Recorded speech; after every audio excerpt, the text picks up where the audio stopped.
IPN respeta la libertad de expresión de todos los invitados y colaboradores. Sus opiniones son personales y no representan el punto de vista de esta emisora. Conexión Científica.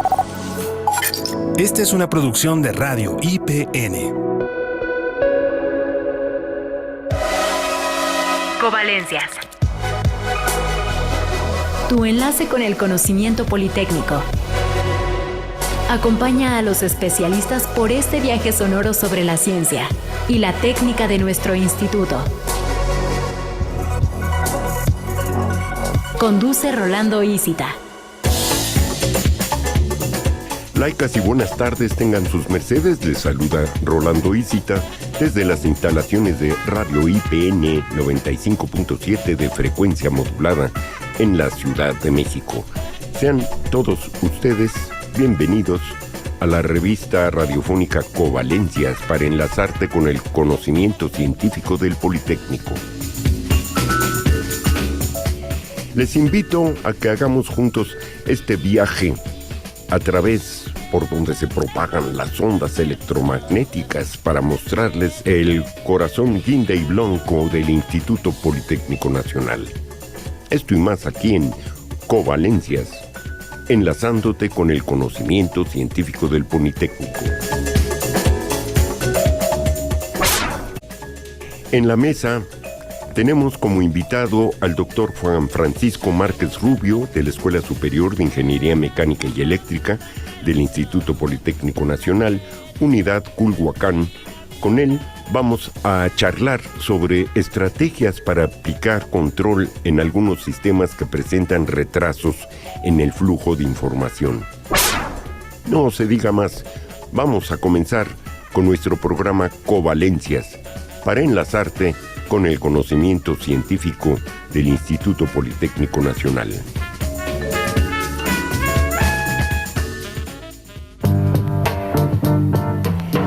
Les invito a que nos sigan a través de las redes sociales. Estamos en Twitter, Facebook e Instagram como Radio IPN Oficial, ya sea Covalencias o Conexión Científica.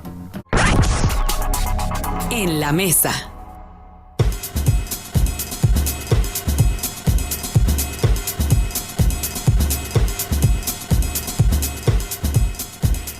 Ya estamos aquí en la sección estelar de Covalencias en la mesa, con el café preparado para tener una charla sobre un tema que vale la pena que nos acerquemos a él, porque en la vida cotidiana estamos en él, pero luego no nos damos cuenta. Son sistemas, redes complicadas, sea de transporte, sea de energía eléctrica, o sea de agua, o sea el metro, en el caso de la Ciudad de México, o los transportes, los sistemas de transportes en las distintas ciudades, o las carreteras, en fin, toda esta cuestión de redes.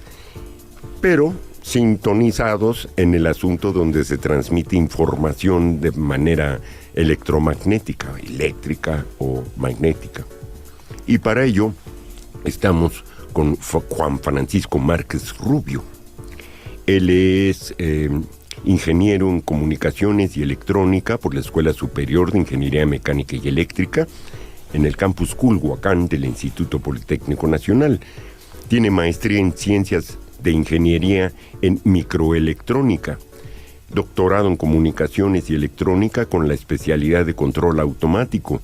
Realizó una estancia de investigación en el HIPSA Lab de Grenoble, en Francia, así como también una estancia postdoctoral en la Universidad Autónoma Metropolitana, en Iztapalapa, en el Departamento de Ingeniería de Procesos e Hidráulica. Su línea de investigación es la estabilización y control de sistemas lineales con retardos y o reciclo. Bueno, pues ya más o menos les dimos una idea amplia de lo que son los sistemas y que, pues si no están organizados, imagínense ustedes para que no es un asunto eléctrico, pero es un automóviles, transportes, pero son objetos, ¿no?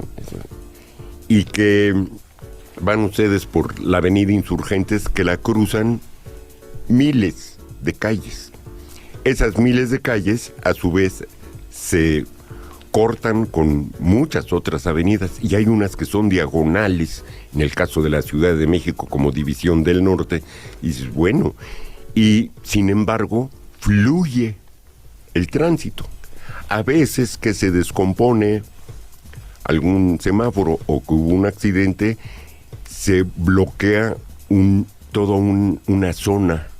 Y esto también pueden ustedes imaginárselos en la red eléctrica. Hace un año, en esta época, en invierno, ustedes pueden pensar, pues, la luz de mi casa, pero la luz de su casa, la de su vecino, la de la calle, la de alta tensión, la de Nuevo León, la de Tijuana, Baja California, la de Yucatán, todas están conectadas en el sistema, en una red nacional. Entonces, cuando algo sucede, imagínense ustedes. De ahí la importancia de tener un control de estos sistemas, y es el tema en el que Juan Francisco Márquez Rubio es el experto. Pero dinos, de alguna manera lo enuncié, pero estos sistemas de control automatizados, ¿cómo le hacemos? ¿Qué son? Hola, ¿qué tal, Rolando? Pues mira, Rolando, la parte de los sistemas, como bien lo mencionas, es un conjunto de objetos que interactúan entre sí. El ejemplo que acabas de dar sobre el control de tráfico justamente existe en ese sentido. En ese sistema se encuentran dispositivos que permiten regular el flujo dentro de una ciudad, y entonces direccionarlo un poquito hacia la parte de teoría consiste en tratar de modelar matemáticamente cómo se mueven esos dispositivos, cómo se mueven, en el caso, cómo se mueven los autos a diferentes horas, para nosotros poder lograr que haya un flujo continuo en la mayoría de las avenidas posible. Entonces, en el área de control automático justamente es una de las vertientes que hay para estudiar control de sistemas, el control de tráfico.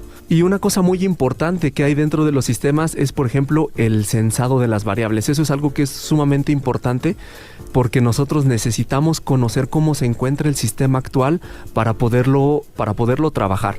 Es cuando nosotros vemos cómo se están moviendo los coches, necesitamos tener un sensor que nos diga qué tantos coches se encuentran en la ciudad para poderlos dirigir a diferentes lugares, cómo vamos a poner los semáforos.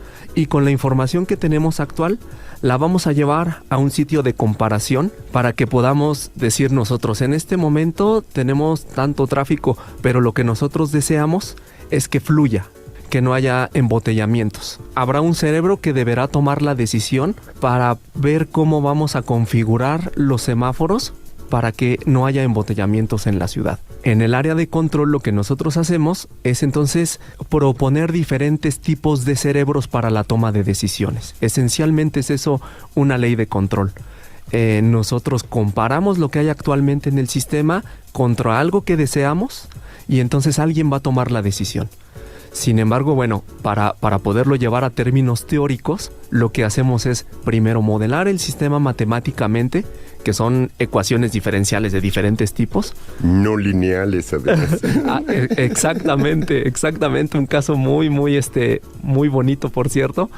Y entonces, en realidad el control automático pues puede ir hacia los dos campos, hacia los no lineales y hacia los lineales, pero nos gusta más el lineal porque pues hay muchas teorías desarrolladas y los sistemas se comportan de manera muy bonita. Entonces, pero también sucede que pues no nos gusta lo de lo lineal, pero si pensamos, híjole, no tienen ustedes idea cuán útiles son las matemáticas en el asunto, porque esto de las ecuaciones diferenciales no lineales nos han permitido entender fenómenos, por ejemplo, el de la pandemia. Es correcto.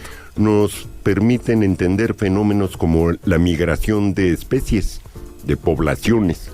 No nos vamos a poner piensen ustedes, mariposas monarca que nos dicen, van a salir de tal lugar y van a llegar a Michoacán, vienen de Canadá. ¿Cuántas? Vamos a contar una por una. Sí. No acabamos nunca. Eso, y cuánto tiempo van a tardar, por dónde se van a ir, y cómo van a llegar, y de qué tamañitos son, y a lo largo del camino pues hay corrientes de viento, hay temperatura, hay alturas, y decir alturas pues es cambios de presiones, y cambios de temperatura, en fin, acabamos de padecer y no han terminado un fenómeno evolutivo biológico muy interesante de la pandemia COVID-19. ¿Cómo le hacen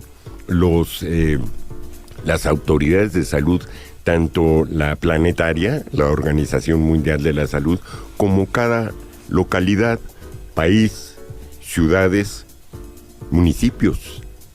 Porque, ¿y cómo va a llegar? ¿Cómo podemos medir todo eso? Entonces, yo te preguntaría, y que no los comentes, Francisco, independientemente del fenómeno de que se trate, vamos a usar las matemáticas que nos van a ayudar a resolver estos retos. ¿Cuál es nuestra pregunta? ¿En dónde, no? Mariposas, electricidad, vientos, o para el cambio climático, este tipo de cosas, o transporte, o red eléctrica. Tendríamos que preguntarnos, qué sé yo, si pienso en el metro, ¿cuántos usuarios? ¿De qué tamaño es la ciudad? ¿Qué vías tengo? ¿Qué capacidad y cuál es su límite del tamaño del convoy? ¿Cuántos pueden ser? ¿Cada cuánto tiempo? Y esos no se cruzan porque cada línea es independiente. Pero en el caso de las calles, pues no, las calles sí se cruzan. Entonces, ¿cómo voy a diseñar un sistema? Pues, y vienen aquí lo que acabas de mencionar, variables. Pueden ser infinitas. Y puedo comenzar con un fenómeno. A ver, vamos a echar a andar con mi ecuación este pedacito, y pasa un minuto, no se altera mucho, ahí va. Pero pasan 2 horas y ya se fue por todas partes, ¿no? De ahí viene lo del efecto mariposa, cuando se descubrió ese fenómeno, y de ahí que la importancia de las matemáticas, pero básicamente la pregunta y las variables. ¿Qué serían las... En sistemas de control automatizados, pues puede ser cualquier cosa, pero yo voy a buscar de qué voy a buscar estos flujos, estas redes, y cómo va a funcionar el control. Y nos hablabas tú de cerebro de toma de decisiones, el nuestro. ¡Wow!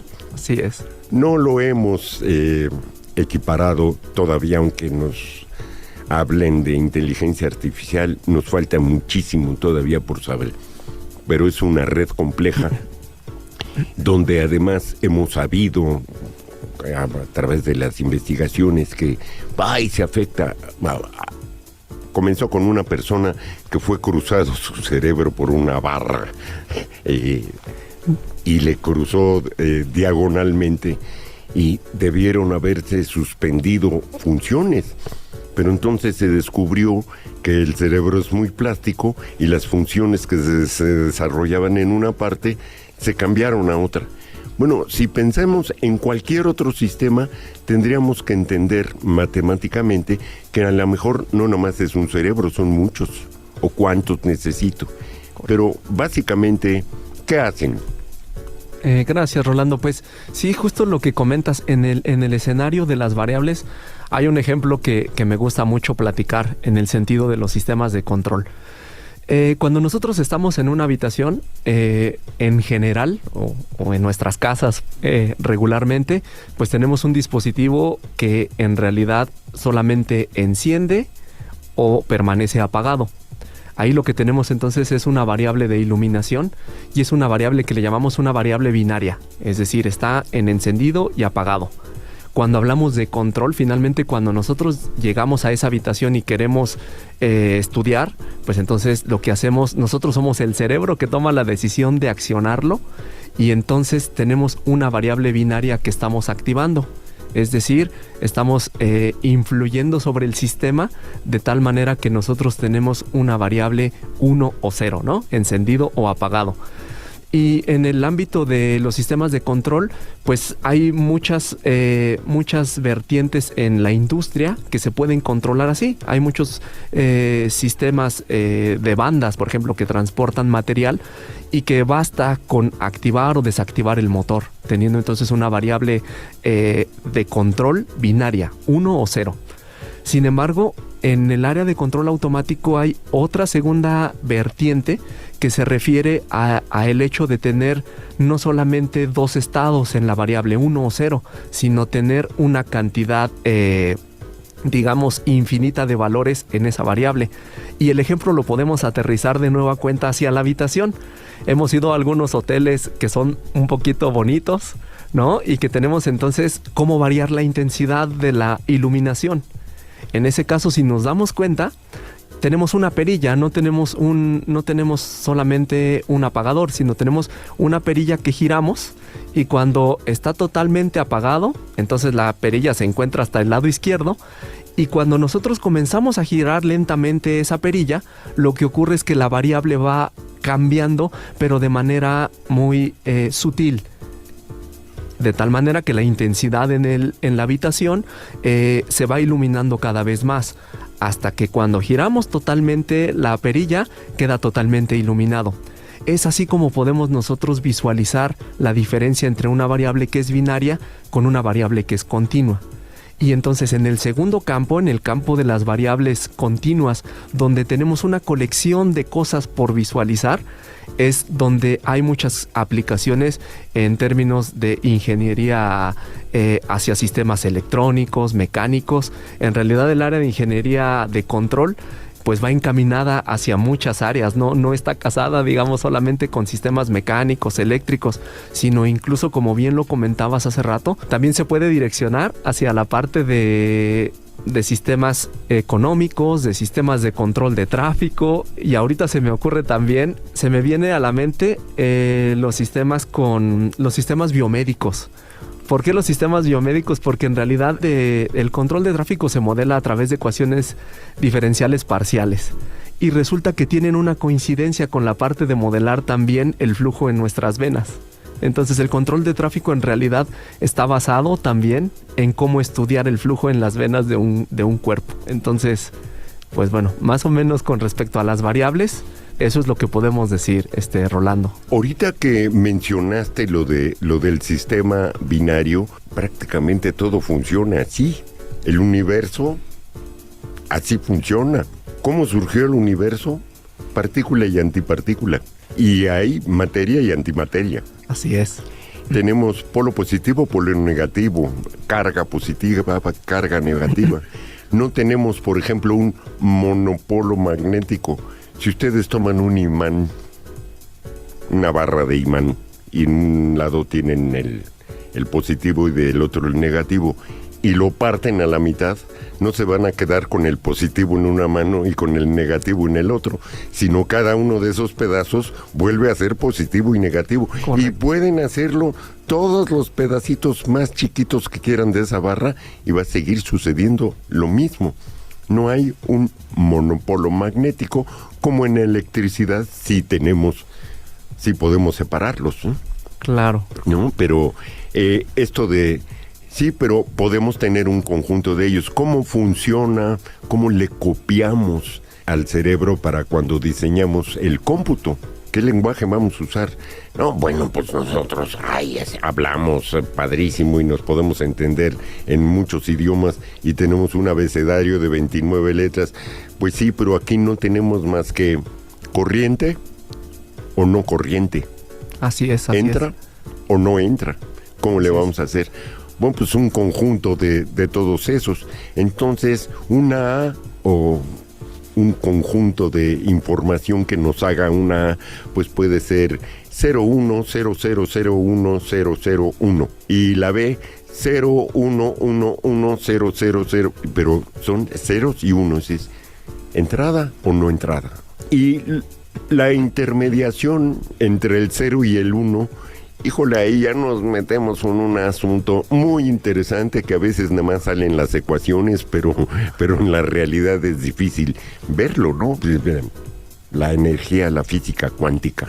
Justo la energía, bueno, ahorita que comentas lo de la física cuántica, pues a eso se refiere un poquito, ¿no? Inicia experimentando que la computación tradicional solamente tiene unos y ceros, y ya en la parte de física cuántica se trabaja con toda una colección de posibles estados, ¿no? Más o menos va en ese sentido, pero fíjate que en el área de control automático no es tan complicado verlo. Por ejemplo, en realidad, ahorita que estamos aquí en una habitación, en realidad una variable que es continua pues es la temperatura.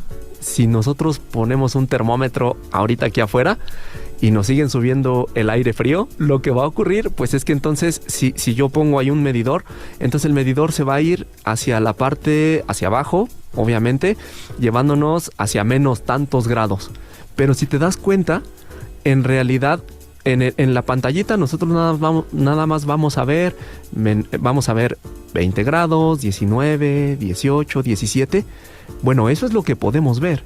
Pero en realidad lo que estamos sintiendo tú y yo, también estamos sintiendo el 19.5, el 19.7. Un continuum. Exactamente. Entonces, en realidad no es tan difícil. En ingeniería, justamente esas son las variables que medimos.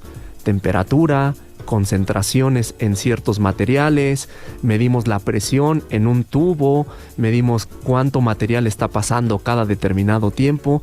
A eso se refiere más bien las variables continuas, a cosas que nosotros podamos ver, pero que en realidad tengan todo un rango de información que nos es valiosa para ciertas aplicaciones. Vamos a seguir aquí con lo de las variables para que construyan ustedes en su imaginación sus propias ideas, ¿no? Y es lo que nos encantaría que sucediera. Ustedes construyanse sus propias ideas. Mencionaste lo del agua. Bueno, pues voy a pasar un flujo. Entonces, ¿qué tengo que pensar? ¿Cuánta agua?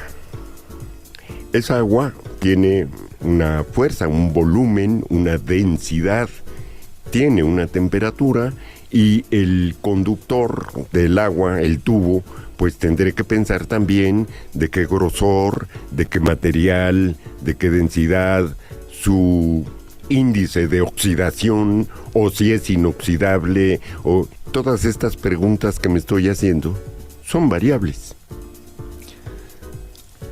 A ver. Sí, presión, temperatura. Sí. Trayectoria, flujo, hacia dónde va el vector, etcétera. Con esa misma, con esos mismos datos, cuánto va a aguantar, cuánto tendría que aguantar, de qué grosor tiene que ser el tubo para aguantar la fuerza, volumen, temperatura, oxidación, etcétera. Todas esas cosas las tengo que considerar para obtener el resultado y tomar una decisión. Claro.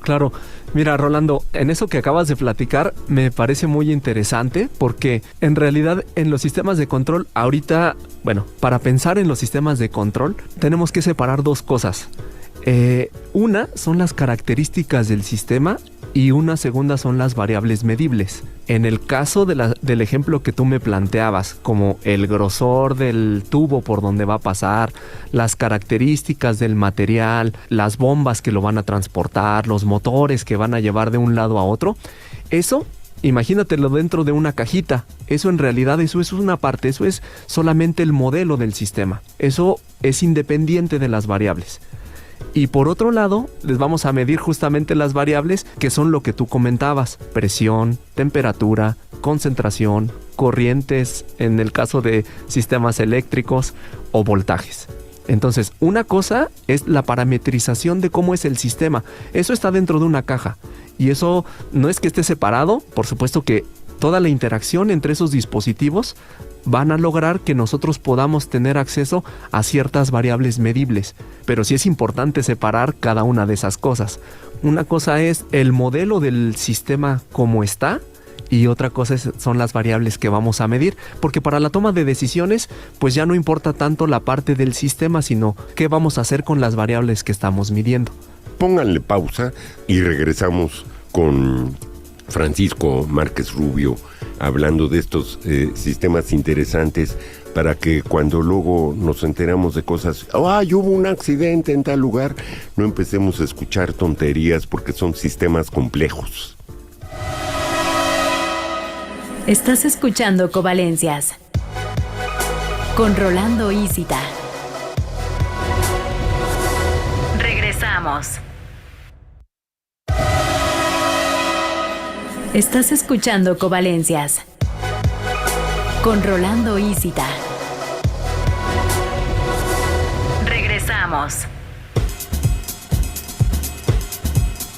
Ya estamos aquí de regreso en la mesa, teniendo una charla muy interesante con el doctor Juan Francisco Márquez Rubio sobre la importancia de los sistemas de control automatizados. Estábamos hasta ahora describiendo más o menos en qué nos metemos cuando tratamos de hacer estas cosas. Fíjate, Juan Francisco, qué interesante es todo esto, porque el lenguaje matemático nos permite resolver muchas cosas. Yo leí un estudio, y está publicado, se puede encontrar, del Instituto de Investigación Matemáticas Aplicadas, donde consideraron en el país los grupos económicos, los grupos de las personas, los grupos de presión, la toma de decisiones en distintas partes de la República, y los nombres de las personas. Total, era una red complicada con una serie de nodos que nos llevaban a... La decisión va a estar por ahí, por Atlacomulco, antes de las elecciones.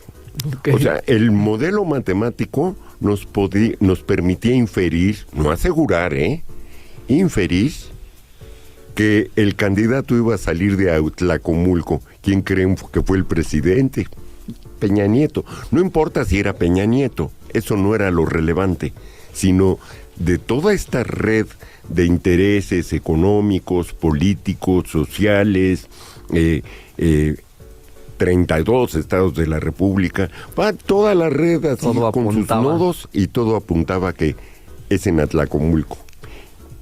Eso me sorprendió muchísimo. Luego también leí otro muy interesante, que, uno va a ver a los médicos. ¿Y qué te va a preguntar el médico y qué va a responder el paciente? ¿Dónde le duele? ¿Cuándo le pasó? Bueno, ¿qué preguntas van a hacer? Y de acuerdo a las respuestas vamos acotando cuál es el cuadro clínico del paciente. Pero son miles o millones de pacientes y muchos médicos, y no muy amplia, pero sí bastante grande, el cuadro de enfermedades o padecimientos que pudieran haber. Entonces se desarrollaron modelos que permiten hacer cuadros clínicos de una manera estandarizada. Es decir, que le ayudan ya cada vez más al médico de hacer tal y tal, y si la respuesta es esta, porque cada paciente puede responder de distinta manera. Correcto. Con respecto a sus padecimientos o a sus dolencias, pero este modelo ayudaba. Sí, el tema es, no sé, dolor de anginas. Sí, pero ¿cuántas variables puede ver del dolor ese para que yo concluya, tiene una infección con tal bacteria? Así es. De acuerdo a, no importa cómo conteste, porque son distintos, pero en la zona y el dolor, ¿cuántas posibilidades puede haber de que tenga algo en particular? Ese es un caso muy interesante, porque también es un sistema de control, como dices. Ahí quien toma la decisión de qué enfermedad tiene el paciente y qué medicamentos recetar, pues va a ser el doctor. Ahí, fíjate, podemos pensar en que el paciente es un sistema. El paciente es un sistema finalmente que, bueno, el ser humano es un sistema, tenemos muchos aparatos dentro de nuestro cuerpo funcionando. Entonces ese es un sistema, y entonces lo que hace justamente el médico, o como podemos comparar un sistema de control con ese ejemplo, pues es que entonces el médico empieza a soltar algunas preguntas para tratar de censar cómo está ese sistema. Justo es eso, está, digamos, incitando al sistema a que me entregue información para yo tomar la decisión. Y entonces nosotros en sistemas electrónicos eso lo traducimos a censar el sistema dentro del paciente, dentro del doctor, que es el que va a tomar la decisión. Dentro del doctor está la referencia que se refiere a que yo necesito que este paciente esté sano y yo voy a tomar esa decisión para que así ocurra. Y entonces aquí la información, aquí la decisión es del médico. En realidad, quien tiene toda esa información que tú comentas de seleccionar de una serie de enfermedades, de decidir qué medicamento le va a dar al sistema, pues es el médico. En realidad todos confiamos en que el médico sea ese cerebro que tiene la referencia. Pero el médico va a tener una información confiable. Exactamente. Sí, porque el modelo más o menos, lo estoy simplificando mucho, pero puede responder de estas tres. Si es esta y esta, es esta. Si es esta con la de esta, pero no está la del medio, entonces puede ser esta. Si son estas dos, ya descarto la tercera. De estas dos, si es tal y tal, entonces paso a una segunda. Y puedo descartar, y así se va haciendo complejo el asunto, hasta que finalmente el médico tiene un cuadro en el que puede tomar una decisión, pero ya tuvo la información confiable de que antes, cada paciente contesta una cosa y los médicos, tienen una formación más o menos estándar. Les comento rapidísimamente cómo le transmites a un alumno cuando te hacen, te golpean con los dedos el abdomen. Cierto. ¿Qué tiene que sentir el estudiante para saber qué dolencia puede tener de estarle golpeando el abdomen al paciente? Cierto. ¿No? Por ejemplo. Sí. Entonces, podrían ser muchísimos. No, es que viene esto. Si es esto o es esto, es esto. Si es estos dos, pero no, descarto el primero y me quedo con estos dos, pero no me quedo ahí. Viene la parte que sigue. Y si es este y con estos dos, lo descarto, pero ya tengo otro, y así. Una red completa. Finalmente tengo un conjunto de respuestas, las analizo, y tiene Staphylococcus aureus, una infección de tal, ¿no? En un sistema, no sé, eléctrico, en una red eléctrica, pues necesito, cada casa tiene un uso de más o menos controlado, 125 watts, pero la que viene de la calle, no, pues son unos volts gigantescos y hasta hay transformadores. Y además tenemos uno más poderoso, unos cables gigantescos que tienen que, pues inclusive cortar la luz. Sí, el ingeniero que se sube ahí a las torres esas podría ser aventado 40 metros y morir del impacto del voltaje que le... Claro. Tengo todo eso, de un poderosísimo voltaje de mis plantas generadoras de luz, muy poderosas, una hidroeléctrica, toda la red nacional, hasta que finalmente los 125 watts de mi casita, que no son los voltajes tremendos. Hay una falla en algún lugar, pues se alteraría toda la red. Tengo que echar a andar la hidroeléctrica tal, o córtala, en fin, ¿no? Hay mucha demanda de luz que a partir de las 6 de la tarde las ciudades, crece mucho la demanda, y en las madrugadas o en el transcurso de las noches, pues no tanta. No podemos estar potenciando toda la generación de luz en toda la red todo el tiempo. Necesito esto que tú estabas mencionando del dimer en la luz, ¿no? De subirle, bajarle el volumen de la radio. Sí, mira. Pero para construirlo necesito estos conocimientos. Así es, así es. Acabas de mencionar algo muy interesante que se puede relacionar también con la parte de control automático. Por un lado tenemos entonces un sistema que ya está trabajando, digamos, de manera correcta. Pero en algún momento hay perturbaciones sobre el sistema, como lo que comentabas, ¿no? Un fallo. Cuando hay una falla en el sistema, entonces estamos acostumbrados justamente a detectar la falla y de manera manual que alguien vaya a hacer la tarea de ir a desconectar.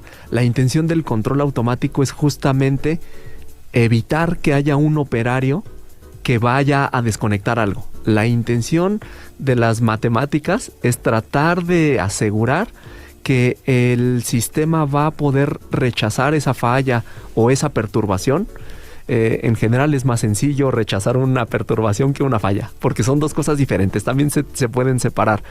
Pero entonces el control automático eso es lo que busca, que el cerebro incluso cuando vea una anomalía pueda corregir entonces al sistema, justamente también con una entrada de control, como tú dices, variable, una variable continua, que tenga una serie de valores para tratar de corregir al sistema. Entonces, pues en realidad, no todo, con esto no estoy diciendo que quizás los sistemas eléctricos que tenemos en la ciudad están modelados matemáticamente, posiblemente no, pero sí nos permite darnos una idea de cómo funcionan otro tipo de sistemas a menor escala, como son los robots manipuladores, como son los drones que vemos que se mueven para diferentes fines. Entonces, para poner una bomba en esa ciudad.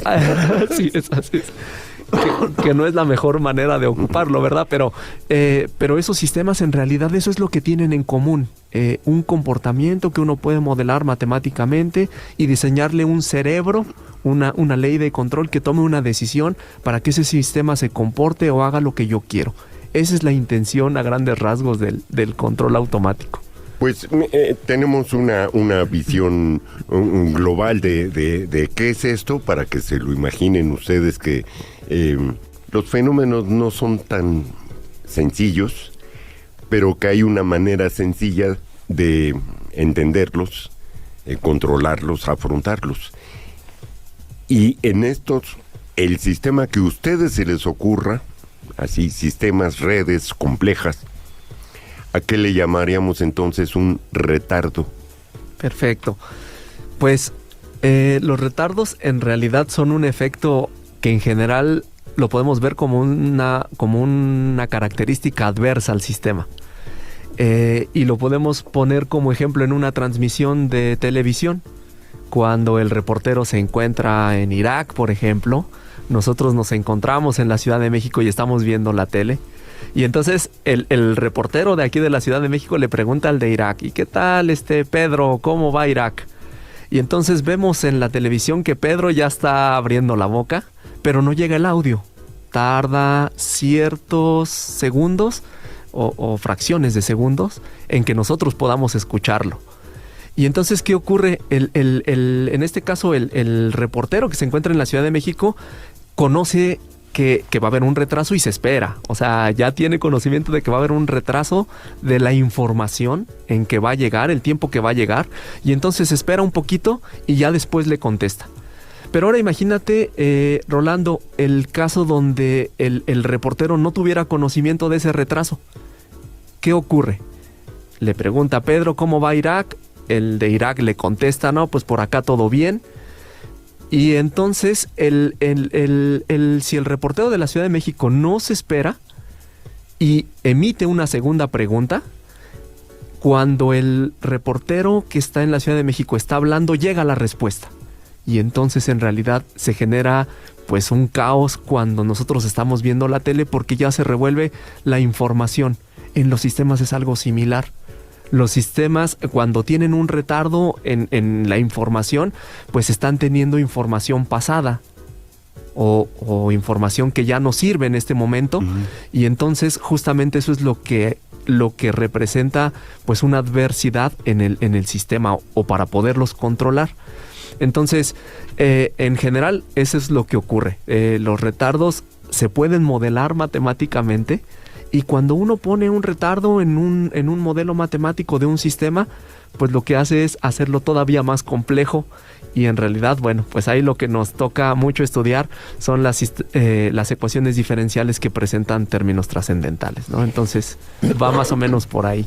Acabas de poner un ejemplo que lo vamos a llevar a más interesante todavía. La luz viaja a 300,000 kilómetros por segundo. No es exacto, pero sí, lo tenemos ahí el estándar. Sí. El sonido, creo que son 640 kilómetros. Así es. Por segundo. Y la distancia de el Sol a la Tierra, algo más o menos equivalente, son 150 millones de kilómetros. Así es. Viajando la luz a 300,000 kilómetros por segundo, el rayo que me está quemando ahorita del Sol salió hace 8 minutos. Justo. Viajando a 300,000 kilómetros por segundo. Así es. Con los rayos, es un juego que afortunadamente tuve un padre muy de una cultura muy amplia. Él era químico, bacteriólogo, pero todas estas cosas le llamaban la atención. Me decía, papá, ¿por qué se ve el fogonazo así, el flashazo del rayo y no suena? ¡Buah! Así es. ¿Por qué causa sonido? Bueno, también era otro tema interesante, pero me dice, fíjate que tú puedes medir más o menos a qué distancia cayó el rayo. ¿Cómo? Si la luz que tú estás viendo del rayo aquí en la Tierra es en el instante, ¿no? 300,000 kilómetros por segundo, ya, ¡bum! Como encender la luz, o no es lo mismo 150 millones de kilómetros que está el Sol, que tarda 8 minutos. Pero aquí mi vecino, inclusive Cuernavaca, pues sería mínimo en la distancia. Entonces, si viaja a 640 kilómetros por segundo el sonido, y la luz es instantánea, entonces cuando veas la luz empieza a contar 1, 2, 3, 4. Sonó. Fueron 4, ahora multiplícalo por 640 y ya tienes la distancia de cuando cayó el rayo sin que te muevas del lugar. Quedé yo así sorprendidísimo. Bueno, ahora imagínense ustedes la película de astronautas que, me voy a comunicar con mi hija y estoy en Alpha Centauri, ¿no? Así es. Y pues uno dice, son mentiras o no lo sé. Así es. Vendría lo del retraso, ¿no? Hola, papá, ¿cómo estás? Muy bien, hija. A ver, el hola, papá, va a tardar 8 minutos o más. Así es. Porque está en Alpha Centauri. Ya son 32 millones de años luz.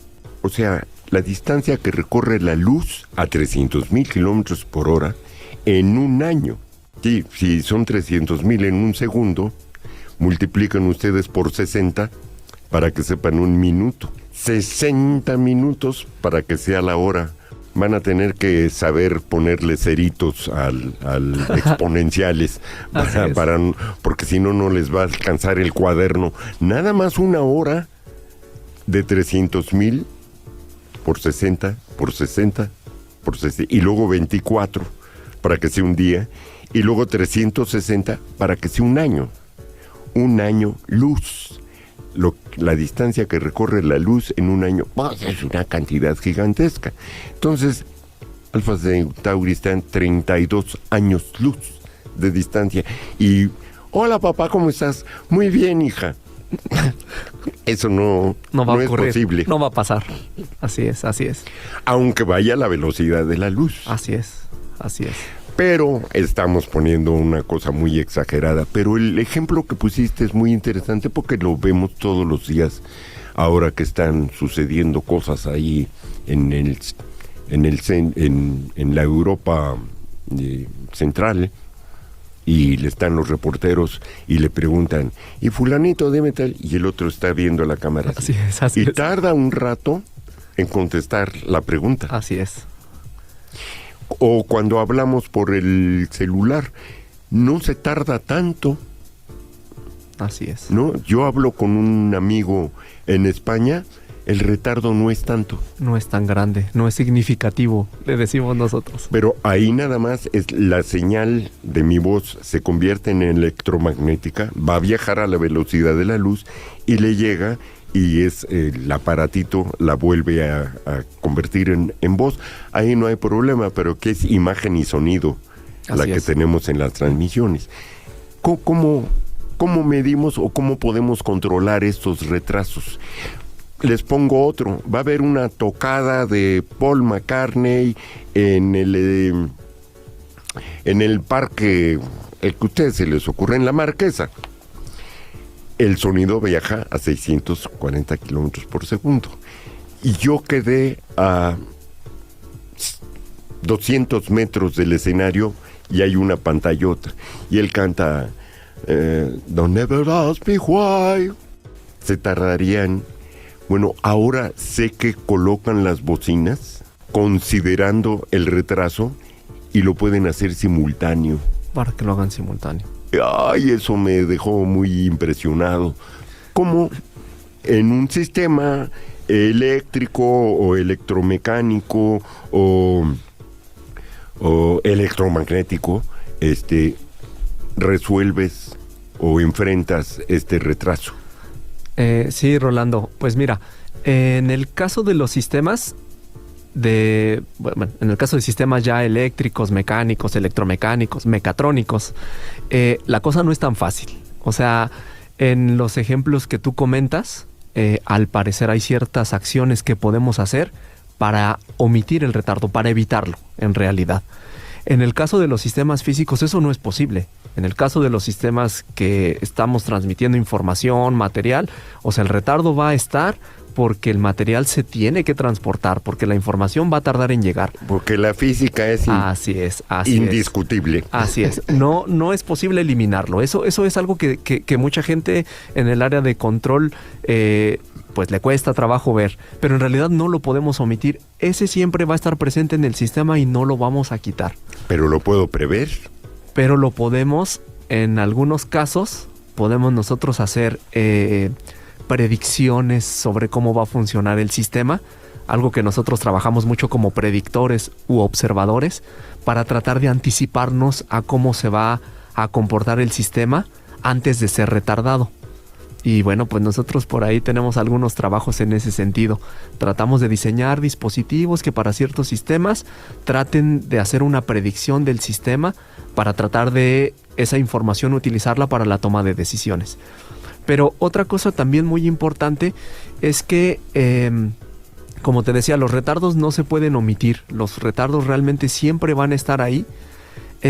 Y pues digamos que para nosotros poderlos controlar, para ya sistemas físicos, en realidad lo que tratamos de hacer es que el sistema no se comporte de mala forma. Siempre tratamos de cuidar. Platicábamos de las variables hace ratito, de las variables continuas. Entonces imagínate que tenemos un sistema que tiene retardo, pero que nosotros necesitamos que la temperatura se mantenga en un cierto nivel. Pero aparte tenemos mediciones mal hechas porque tienen un retardo. Lo que tenemos que hacer es diseñar entonces una estrategia que mantenga la temperatura en cierto punto. Un equilibrio. Así es. Y que no nos salgamos de ese equilibrio. Si la variable se mueve un poquito para arriba, la toma de decisión tiene que lograr que regrese a su valor, pero teniendo en cuenta que tenemos un retardo de tiempo. Las estrategias de control que nosotros diseñamos justamente lo que hacen es tomar una buena decisión aun cuando el sistema tiene retardo. Esa es como la idea general, Rolando. Pues podríamos afirmar que en todo sistema vamos a tener fluctuaciones. Exacto. El asunto no es si tenemos o no fluctuaciones, sino que tengamos un rango de estabilidad, ¿no? Como el que cruza en un precipicio, en un alambre, con un... Exactamente. Ponle para el otro lado, por el otro, pero para que siempre estés ángulos en el centro. Sí, se puede mover ciertos ángulos a la derecha, eso es lo que hacen los trapecistas, ¿no? Se mueven cierto ángulo a la derecha, maniobran cierto ángulo a la izquierda, y hay ciertos límites. En cuanto un sistema rompe ese límite, llega la inestabilidad, que es cuando el trapecista cae. Sí. En los sistemas dinámicos también tiene mucho que ver eso. El sistema es estable mientras se mantiene la variable constante y llega a una inestabilidad cuando pues la posición del trapecista cae, ¿no? En los sistemas también ocurre eso. Bueno, en el ejemplo de temperatura que te ponía, sería desastroso para nosotros como ingenieros que la temperatura creciera exponencialmente o que creciera en el tiempo, pues porque... O decayera también, ¿no? Cualquiera de esos dos casos representan justamente estabilidad o inestabilidad. En los reactores nucleares eso es fundamental. Así es. Juan Francisco, ha sido una charla muy espléndida. Nos quedan todavía en la mente, en la imaginación, muchísimas otras cosas más que suponemos que nos puedes comentar, porque sabemos que tienes una experiencia acumulada, los datos, la formación, etcétera. De nuestros radioescuchas, no espero que hayan aprendido absolutamente nada, porque no es nuestro objetivo claro. Enseñar, pero que sí se hagan una idea y echen a andar su imaginación de los temas como en este que acabamos de abordar, que tiene que ver con las estrategias para aplicar control en sistemas que presentan retardo en el transporte de información, porque sean electrones, sea el metro, sea el coche, finalmente se trata de flujo de información. Así es. Sí, totalmente de acuerdo. Muchas gracias por estar con nosotros, Juan Francisco Márquez Rubio, que no sea la última. Al contrario, muchísimas gracias por la invitación, Rolando. A ustedes, mis estimados radioescuchas, les esperamos la semana entrante aquí en la mesa, en Covalencias, para enlazarte con el conocimiento científico del Instituto Politécnico Nacional. Hasta entonces. Esto fue Covalencias, tu enlace con el conocimiento politécnico. Nos escuchamos en la próxima emisión.